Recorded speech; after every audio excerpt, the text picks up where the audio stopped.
Welcome to Sally Melodies classroom where we learn basic music. Today I would like to take you back a little bit because we touched on staff notation. But it is good to keep reminding ourselves what we are required to do, especially when we are approaching the lesson where we will be talking about melody writing and composing, because you will be required to notate. And I want us to see what is notation, staff notation. Remember, we said there are two types of notations. We have the solfa notation, where notes are written outside the staff, and we have staff notation. Staff notation is commonly used. It is more preferred than solfa notation, but both are correct. It depends on the technique that the composer wants to use. Now, today, let's talk about staff notation. Let's talk about staff notation. This is our lesson 1, and let us see what is staff notation. This is the technique of putting musical notes and symbols on the staff. This is simply a technique of putting musical notes and symbols on the staff. And not only putting them, but putting them correctly. You place everything correctly on the staff the way it is supposed to be. And then we say, when the notes are above line 3, underline line 3.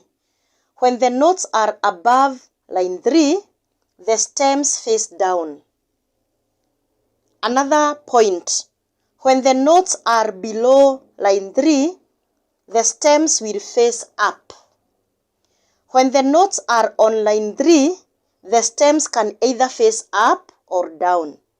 And here we have an example. This is what we are talking about. Remember, we have notes with stems, and those are the majority. I think the only note without a stem is the semibreve. So the rest of the notes, they have a stem. So what are we saying? We are saying that this is a piece of music. And remember, the first thing or the first symbol that appears on the staff must be a clef. Must be a clef. And maybe if the key is not C, if maybe the key is G, the next thing that appears here is a key signature after the clef, and then time signature. Let's assume the time signature will come here. Right now, I don't want us to talk much about the time signature and key signature. Our point here is the stems where they are supposed to face. So after the clef, after the key signature and time signature, that is where you start your first note. So here we have seen that the notes are on line 3. These two notes are on line 3. When they are on line 3, because the line 3 is the line that is at the middle. Remember, when you are counting the lines and spaces, you must start from down. This is line 1, 2, 3, 4, 5. Space 1, 2, 3, 4. So we are saying, when the notes are on line 3, the stems can either face up or down because they are at the middle. So you either decide whether it's going up or down. And then we come here and say, when the notes are above, when the notes go above line 3, the stems face down. This one has gone above line 3 because this is 1, 2, 3, 4.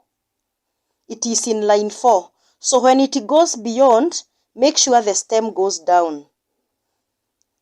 Now this one, we say when the notes are below line 3, the stems will face up. This is line 1, this is line 2. So this is on line 2. This is on line 2, so the stem faces up. It is that simple. It is that simple. So ensure when you will be writing your notes on the staff, you follow this simple technique and you also follow the rules. These are the rules that will govern you when you are writing music. So, thank you very much for attending this lesson. See you in the next lesson.